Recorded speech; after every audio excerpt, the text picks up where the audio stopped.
డబ్బు, అనారోగ్యం, ఉద్యోగం, వ్యాపారం అప్పులతో బాధపడుతున్నారా? వెంటనే జేకేఆర్ గురువు గారికి కాల్ చేసి అపాయింట్మెంట్ తీసుకోండి.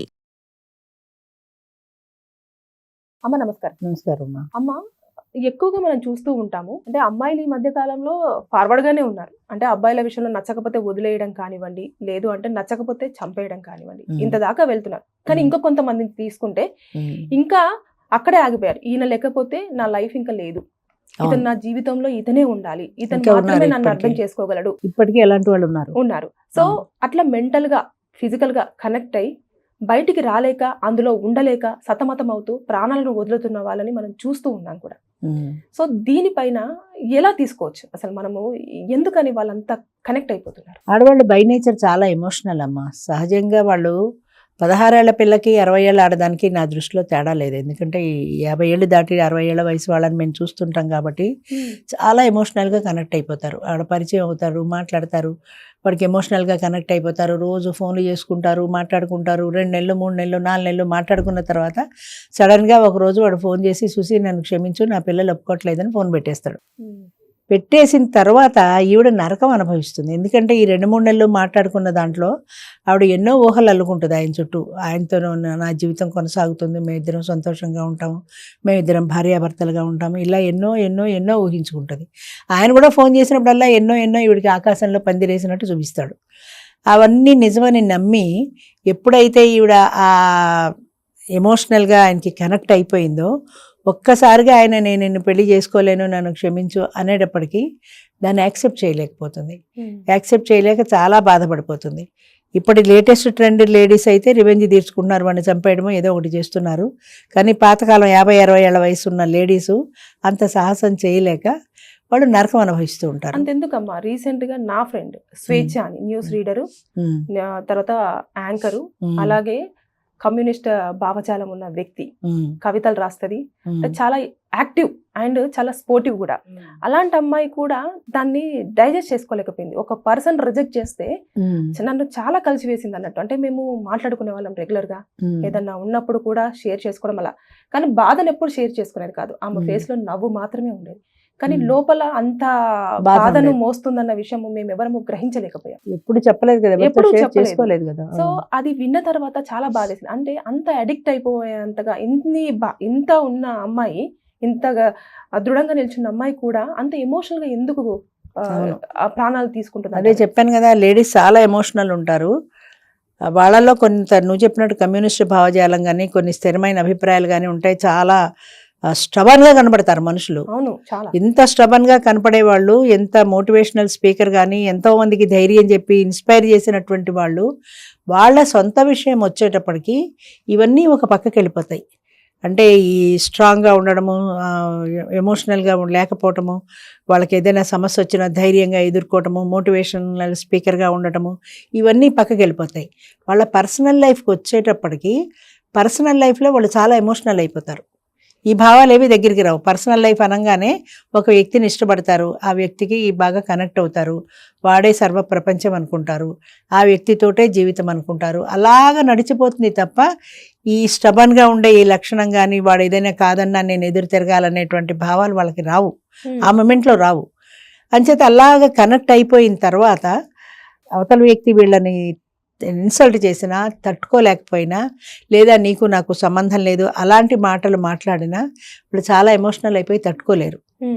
ఇన్నాళ్ళ జీవితంలో వాళ్ళు ఎన్నో ఎదురు దెబ్బలు తినుండొచ్చు, కానీ ఏ వ్యక్తితో అయితే వాళ్ళు ఒక ఎమోషనల్ అటాచ్మెంట్ పెట్టుకున్నారో ఆ వ్యక్తి కనుక వాళ్ళని తృణీకరించినప్పుడు దాన్ని వాళ్ళు యాక్సెప్ట్ చేయలేరు. ఆ తృణీకారం అనేది వాళ్ళు యాక్సెప్ట్ చేయలేరు. ప్రీవియస్ లో 2 రిలేషన్షిప్స్ ని చాలా ఈజీగా తెంపుకోగలిగింది. అసలు ఇంకా వాళ్ళ వైపు వెళ్ళొద్దు అనుకుంటే వెళ్ళకుండా నిక్కచ్చుగా ఉంది. కానీ ఈ యొక్క పర్సన్ విషయంలో ఇప్పుడు ప్రజెంట్ గా ఎవరైతే పూర్ణచంద్రరావు ఉన్నారో ఆయన విషయంలో మాత్రం అతను లేకపోతే ఇంకా తన జీవితమే క్విట్ చేసుకునే అంతగా ఉంది. మొదటి రెండింట్లోనూ ఆ అమ్మాయి మోసపోయినప్పటికీ కూడా తట్టుకోగలిగింది. అంటే ఏజ్ వల్ల కావచ్చు, స్థిరమైన అభిప్రాయాల వల్ల కావచ్చు. 1-2 సార్లు మనకి ఏదైనా కష్టం వస్తే దాన్ని ఎదుర్కొనే స్టామినా ఉంటుంది, ఫిజికల్గానే కాదు ఎమోషనల్గా కూడా దాన్ని తట్టుకోగలుగుతాం. కానీ పదే పదే రెండోసారి 3ఓసారి అలా అదే దెబ్బ తింటున్నప్పుడు ఇది తట్టుకునే శక్తి తగ్గిపోతుంది. 2 దెబ్బలు పడతాయి, తట్టుకుంటారు, 3వ దెబ్బ పడేటప్పటికీ తట్టుకోలేరు. అలాగే ఆ అమ్మాయి కూడా మొదటి 2 సార్లు కూడా ఇష్టపడి పెళ్లి చేసుకున్నప్పటికీ ఆ వ్యక్తులతో తనకి తేడా వచ్చేటప్పటికి నన్ను వీళ్ళు అర్థం చేసుకోలేదు అనే ఒక తృణీకార భావంతో వాళ్ళని సపరేట్ చేసుకోగలిగింది, డైవర్స్ తీసుకోగలిగింది. కానీ అదే ఎమోషన్తో మూడో వాడికి ఎప్పుడైతే కనెక్ట్ అయిందో, ఆయనకి మ్యారేజ్ అయిందా? బ్యాచులర్ మ్యారేజ్ అయింది, పెళ్ళాం పిల్లలు కూడా ఉన్నారు. 2 పిల్లలు.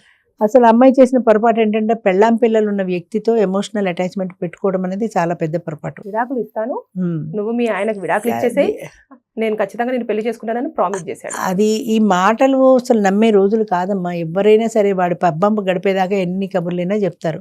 ఇప్పుడు చూడు, కొత్తలో నా మీద నీకు నమ్మకం లేదా అని అడుగుతాడు. నమ్మకం లేదు అని అనలేదు, ఇది అనలేక ఈల్డ్ అయిపోతుంది అంతే. నమ్మకం లేదా అనే ఆ మాట అన్నాడంటేనే వాడు ఒక పెద్ద ఫ్రాడ్ అని అనుకోవాలి. అసలు అలాంటి మాటలు నమ్మకూడదు. అయితే పెళ్ళాం పిల్లలు ఉన్న వ్యక్తిని ఈ అమ్మాయి ఇష్టపడినప్పుడు రేపు పొద్దున వాడు కాదంటే నా జీవితం ఏంటి అని అనుకోవాలి, ఆలోచించుకోవాలి. ఆ ఆలోచన లేకుండా 2 సార్లు దెబ్బతిందేమో ఆయన కాస్త స్వీట్గా మాట్లాడేటప్పటికి పడిపోయి ఉంటుంది.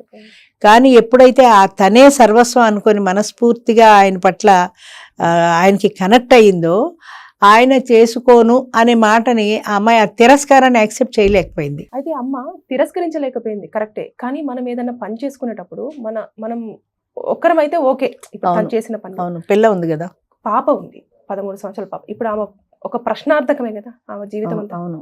దాన్ని ఎలా ఇక్కడ ఏమవుతుందంటే అమ్మ, మనుషులు ఎమోషనల్ అయినప్పుడు లేదా డిప్రెషన్కి గురైనప్పుడు వాళ్ళకి ఇక బయట ప్రపంచంతో సంబంధం ఉండదు. నాకు ఒక పిల్ల ఉంది, దాని భవిష్యత్తు ఏమవుతుంది అని ఆలోచించే వాళ్ళు కొద్దిమంది ఉంటారు. అంటే నా కుటుంబం కోసమైనా నేను బ్రతకాలి, నాకు వచ్చిన నష్టాన్ని నేను భరించాలి, యాక్సెప్ట్ చేయాలి అనుకున్న వాళ్ళు యాక్సెప్ట్ చేయగలుగుతారు. కొంతమంది ఈ డిప్రెషన్లో నా జీవితమే పోయిన తర్వాత ఎవరేమైపోతే నాకెందుకు అనుకుంటారు. కానీ నా 13 సంవత్సరాల పిల్ల నేను లేకపోతే ఆడపిల్లది ఎలా బ్రతుకుతుంది అనే మైండ్లో వాళ్ళకి రాదు ఆ మూమెంట్లో. ఇప్పుడు సూసైడ్ చేసుకుంటారు. సూసైడ్ చేసుకున్న వాళ్ళు ఒక్కడే కొడుకు ఉండొచ్చు, లేదా ఒక్కతే కూతురు ఉండొచ్చు. 10th క్లాస్ పిల్లలు ఫెయిల్ అయితే, మొన్న కూడా 10th క్లాస్ అమ్మాయి ఎవరో సూసైడ్ చేసుకుంది. ఆఫ్టర్ ఆల్ ఏదో చదువు పోతే పోయిందని ఎందుకు అనుకోలేకపోయింది. ఈ ఏడు కాకపోతే పై ఏడు బేస్ అవుతావు.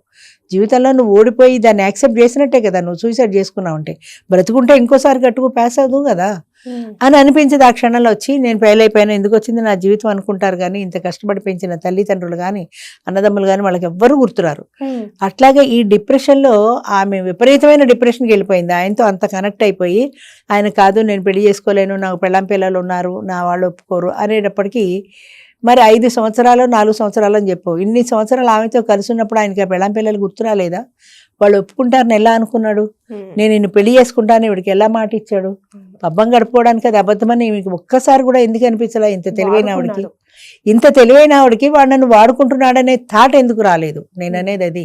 ఇప్పుడు ఇంత అనుభవం ఉంది, 2 సార్లు జీవితంలో దెబ్బతింది, మోటివేషనల్ స్పీకరు, చాలా ధైర్యంగా ఉండే మనిషి, దేనైనా ఎదుర్కోగలిగిన స్టామినా ఉన్న మనిషి, వాడికి పెళ్ళాం పిల్లలు ఉన్నారు, ఏదో ఒక రోజు నన్ను నాకే మొండి చేయి చూపిస్తాడేమో అనే థాట్ ఎందుకు రాలేదు? వాడు మాయాపూరితమైన మాటల్ని గుడ్డిగా నమ్మేసింది. ఎంత నమ్మినా సరే ప్రాక్టికల్గా ఆలోచించాలి. నేను చెప్పేది అదే, ప్రాక్టికల్గా ఆలోచించాలి. నువ్వు అనుకున్నట్టు నువ్వంటే చాలా ప్రేమ ఉండొచ్చు, కానీ 2 పిల్లల్ని కన్నాడు అక్కడ. ఆ పెళ్ళానికి ఏ ఇష్టం లేకుండానే 2 పిల్లల్ని కనేసాడు. వాళ్ళంతటి వాళ్ళు పుట్టేశారా? కొద్దో గొప్ప అక్కడ కూడా ఇష్టం ఉంది, వాడి పేరెంట్స్ సపోర్ట్ ఉంది. ముఖ్యంగా వాళ్ళు సహజంగా కోడల్ని యాక్సెప్ట్ చేస్తారు. అంచేత వాడి పేరెంట్స్ని కాదని, భార్యని కాదని, బిడ్డల్ని కాదని, నిన్ను ఎలా చేసుకుంటాడనే రెండో వైపున కాయిన్కి రెండో వైపునకి వస్తున్న అమ్మాయి వేసుకోలేదు. నన్ను చేసుకుంటాడు అనే గుడ్డిగా నమ్మే, ఒకవేళ చేసుకున్నాడు అనుకుందాం, ఒకవేళ చేసుకుంటే నీలాంటి సాటి జీవికి నువ్వు అన్యాయం చేసినట్టే కదా. పెళ్లి చేసుకుని 2 బిడ్డల్ని కన్నవాడు పెళ్లి చేసుకుని నీతో పాటు ఉంటుంటే అమ్మాయి జీవితం ఏమైపోవాలి, ఆ పిల్లలు ఏమైపోవాలి? లేకపోతే అక్కడ ఇక్కడ 2 పక్కల మెయింటైన్ చేద్దాం అనుకున్నాడు. ఆ పెద్ద ఇల్లు చిన్న ఇల్లు, అది ఆలోచన అమ్మాయికి ఉండాలి కదా. సాటి ఆడదానికి నువ్వు అన్యాయం చేస్తున్నావు. ఒకసారి జీవితంలో 2 సార్లు దెబ్బతిన్నావు, మళ్ళీ ఇంకొకసారి నువ్వు ఇంకొక ఆడదానికి అన్యాయం చేసి ఆ ఉసురు ఎందుకు పోసుకుంటావు? ఆ పిల్లలు ఏమైపోతారు? నిన్ను చేసుకుని నీతో పాటు ఉండిపోతే ఆ పిల్లలు ఏమైపోతారని ఆ యాంగిల్ ఆలోచించలేదు అమ్మాయి. ఆ ఎమోషనల్గా వాడికి కనెక్ట్ అయిపోయింది కాబట్టి వాడు నన్ను చేసుకుంటాడు, 2 సార్లు దెబ్బతిన్నాను, ఈసారి నేను హ్యాపీగా ఉంటాను, నేనంటే చాలా ఇష్టం, ఇలాగనే అనుకుంది. కానీ కోణానికి రెండో వైపున ఉంది అన్న సంగతి ఆమె ఆలోచించలేదు. ఒక దగ్గరే ఆగిపోయింది. అంతే అక్కడ కనెక్ట్ అయింది కాబట్టి ఆమె ఆలోచన అంతకే వెళ్ళింది, కానీ రెండో వైపున వెళ్ళాల. ఎప్పుడైతే తీవ్రమైనటువంటి తిరస్కారాన్ని ఎదుర్కొందో, అమ్మాయి ఎక్స్పెక్ట్ చేయలేదు వాడి నుంచి అలాంటి తిరస్కారం. పెళ్లి చేసుకుంటా అన్నాడు కాబట్టి చేసుకుంటాడని అనుకుంది. ఎప్పుడైతే నేను చేసుకోననేటువంటి ఒక తిరస్కారాన్ని ఎదుర్కొందో అప్పుడు ఆ అమ్మాయి మనసు తట్టుకోలేకపోయింది, ఆ తిరస్కారాన్ని తట్టుకోలేకపోయింది. ఎందుకంటే 2 సార్లు ఫెయిల్ అయిందేమో, ఆల్రెడీ ఈ 3వ దానికి బాగా కనెక్ట్ అయిపోయింది. 2 సార్లు ఫెయిల్ అయినా ఈ అమ్మాయి వాళ్ళని వద్దనుకుంది కూడా, వద్దనుకుంది. ఇష్టమై పెళ్లి చేసుకున్నా సరే వాళ్ళు వద్దనుకుంది. కానీ వీడిని వద్దని అనుకోలేదు అమ్మాయి. వద్దని అనుకుంటే వీడిని కూడా మమ్మనేది, కానీ వద్దని అనుకోలే. బాగా అటాచ్మెంట్ పెరిగిపోయింది, ఎమోషనల్గా బాగా కనెక్ట్ అయిపోయింది. అంచేత వాడు చేసుకోడు అన్న ఆలోచన కూడా ఆమెకి 5 సంవత్సరాలు రాలేదు. ఎప్పుడైతే వాడు చేసుకోడన్న ఆలోచన వచ్చిందో, చేసుకోనని చెప్పాడో, అప్పుడు ఆ తిరస్కారాన్ని అమ్మాయి తట్టుకోలేకపోయింది. 2 సార్లు తట్టుకోలేక ఆ డిప్రెషన్లో నేను చచ్చిపోతే నా కూతురు ఏమైపోతుంది అన్న ఆలోచన కూడా రాల. పదే నేను అదే చెప్తాను, క్షణికావేశంలో తీసుకునే నిర్ణయాలు ఎప్పుడు కూడా నష్టాన్ని కలిగిస్తాయి. కొద్ది రోజులు ఆగు, 1 రోజు ఆగు, 2 రోజులు ఆగు, కొద్ది రోజులు ఆగు, లేదా నీ మైండ్ డైవర్ట్ చేసుకోవడానికి ప్రయత్నించంటే, మరి అమ్మాయి ఎన్నాళ్ళు ఆగిందో ఈ ఆలోచనతో తెలియదు, కానీ 24 గంటలు అదే ఆలోచన, ఈ జీవితం ఎందుకు, వాడొద్దన్న తర్వాత నాకు ఈ జీవితం ఎందుకు అనుకుంది. ఇంకొకరు ఎవరినో చూసుకున్నా పోయేది, లివింగ్ రిలేషన్లో ఉన్నా పోయేది, ఏదో ఒకటి చేసుకున్నా పోయేది. లేదా నా జీవితానికి 3 పెళ్ళిళ్ళు అయ్యే చాలు, ఈ 3 వల్ల నేను మోసపోయాను, నా కూతుర్ని నేను పెంచుకుంటానని కూతురు మీదకి మైండ్ డైవర్ట్ అయినా సరిపోయేది, బ్రతకగలిగి ఉండేది. కానీ ఆ డిప్రెషన్ అమ్మాయిని వేరే ఏ ఆలోచన రానివ్వలేదు. జీవితంలో నేను ఇంత మోసపోయాను, నాకు ఈ జీవితమే వద్దు అనే డిప్రెషన్లోకి వెళ్ళిపోయింది, సూసైడ్ చేసుకుంది. దానివల్ల ఏం సాధించింది? కూతురు అనాథ అయిపోయింది, ప్రపంచంలో పరువు పోయింది. ఒక స్టేజ్లో, ఒక స్టేటస్లో ఉండాల్సిన వ్యక్తి జీవితం అంతా నాశనం చేసుకుంది. అందుకనే ఎప్పుడు కూడా ఎమోషనల్ అటాచ్మెంట్ అనేది ఎవరితోటి కూడా పెట్టుకోకూడదు. పెట్టుకున్నా కూడా నీకు కంట్రోల్ ఉండాలి. చాలా ఎమోషనల్గా ఉండొచ్చు నువ్వు, కానీ నీ కంట్రోల్ లేకుండా ఉండకూడదు. వాళ్ళు ఏందే నేను బ్రతకలేను అనే స్థాయి రాకూడదు, నీకు కంట్రోల్ ఉండాలి. ఆ కంట్రోల్ మన మనసు మీద మనకి నిగ్రహం అన్నది చాలా అవసరం. ఎప్పుడు నేను అదే చెప్తుంటాను, మన మైండ్ మీద మనకి నిగ్రహం ఉండాలి. వాడికి నేను కనెక్ట్ అయిపోయాను, వాళ్ళు లేకపోతే నేను బ్రతకలేను, వీళ్ళు లేకపోతే బ్రతకలేను అని అనుకోకూడదు. నీకంటూ కుటుంబం ఉంది, నిన్ను నమ్ముకున్న నీ పిల్ల ఉంది, వీళ్ళందరినీ వదిలిపెట్టేసి కోన్కిస్కా గొట్టం కాడితో నేను ఎందుకు జీవితాన్ని అంతం చేసుకోవాలి అనే యాంగిల్లో ఆమె ఆలోచించలేదు. ఆ డిప్రెషన్లో అసలు ఆలోచనే రాదు ఆమెకు. అంచేత డిప్రెషన్లోంచి బయటపడే మార్గం ఆలోచించుకోవాలి, చాలా స్ట్రాంగ్ ఉండాలి. అలాంటి టైంలోనే ఏదైనా యాక్సెప్ట్ చేసేలాగా ఉండాలి అంతే. జీవితంలో 2 సార్లు దెబ్బతినడానికి 3వసారి యాక్సెప్ట్ చేయడం పెద్ద కష్టమైన పనేం కాదు. కానీ వాళ్ళని ఆమె వద్దనుకుంది, కానీ వీడు వద్దనుకోలేదు కాబట్టి తిరస్కారాన్ని యాక్సెప్ట్ చేయలేకపోయింది. అంచేత ప్రతి మనిషి కూడా ఎంత ఎమోషనల్ అయినా కూడా అది స్ట్రాంగ్ మైండ్ ఉండాలి. అది కాదు అంటే యాక్సెప్ట్ చేసే శక్తి నీకు ఉండాలి. తర్వాత 2వ కోణంలో ఆలోచించవలసిన విషయం ఏంటంటే, నీకంటూ కుటుంబం ఉంది, నీ కూతురు ఉంది, నీకు బాధ్యత ఉంది తల్లిగా. అప్పుడు తండ్రి లేక తల్లి లేక ఆ పిల్ల ఎలా పెరుగుతుంది? నువ్వు చచ్చిపోయావు బాగానే ఉంది, ఆ పిల్ల ఏమైపోతుంది అనే ఒక బాధ్యత ఉండాలి కదా. బాధ్యతల నుంచి ఎప్పుడు పారిపోకూడదు. పిరికితనం కొద్దే ఆత్మహత్య ప్రయత్నం చేస్తారు ఎవరైనా సరే. అంటే ఫేస్ చేసే ధైర్యం లేక. 10th క్లాస్ ఫెయిల్ అయ్యాను, చచ్చిపోతాను, ఇంకోసారి గట్టుకు పాస్ అవ్వచ్చు కదా. 17 సార్లు వాడు అలావుద్దీన్ ఖల్జీ ఎవరు, నాకు సోషల్ సరిగా గుర్తులేదు, ఓడిపోయి 18వ సారి నెగ్గాడు. మరి 17 సార్లు ఎలా ఓడిపోయాడు, 18వ సారి ఎలా నెగ్గాడు? అయినా వాడి ప్రయత్నం వాడు మానలేదు. అలాగే నువ్వు కూడా ప్రయత్నం చెయ్యొచ్చు కదా. ప్రయత్నం చేయకుండానే జీవితం అంతా దీంతో స్ట్రాంగ్ అవ్వాలి. అది దెబ్బ తిన్న కొద్దీ కూడా నువ్వు మనిషివి రాటా తేరాలి, స్ట్రాంగ్ అవ్వాలి. ఇంతకంటే నన్నేం చేయగలుగుతావు అనే స్థాయికి రావాలి. కానీ అబ్బెబ్బెబ్బే నా జీవితం అంతా అయిపోయింది, వాడు వద్దన్న తర్వాత ఏదో జీవితం ఎందుకు, నేను చచ్చిపోతాను అనుకుంటే నువ్వు చచ్చిపోయావు బానే ఉంది, నీ పిల్ల ఎటుకంది అయిపోయింది కదా, దిక్కులేంది అయిపోయింది కదా. అందులో ఆడపిల్ల, మగపిల్లడు కూడా కదా ఆడపిల్ల, దాని జీవితం ఏమైపోతుంది? ఎప్పుడు కూడా అది ఆ డిప్రెషన్లో ఇలాంటి ఆలోచనలు రానివ్వకూడదు. డిప్రెషన్లోనే వస్తాయి ఇలాంటి ఆలోచనలు. కానీ డిప్రెషన్తో ఇలాంటి ఆలోచనలు ఉండే బదులు 10 మందిలో తిరుగు, 10 మందిలో మాట్లాడు, సినిమాకో షికారుకో, గుంపులో ఉండాలి. ఎప్పుడు మనుషులు డిప్రెషన్లో ఉన్న వాళ్ళు ఎప్పుడు లోన్లీగా ఉండాలనుకుంటారు, వాళ్ళకే ఈ సూసైడ్ ఆలోచనలు ఎక్కువ వస్తాయి. అంచేత అలాంటి ఆలోచనలు రానివ్వకుండా స్ట్రాంగ్గా ఉండగలగాలి. అది లేకపోతే మాత్రం జీవితాలు ఇలాగే చిందరవందర అయిపోతాయి. Thank you.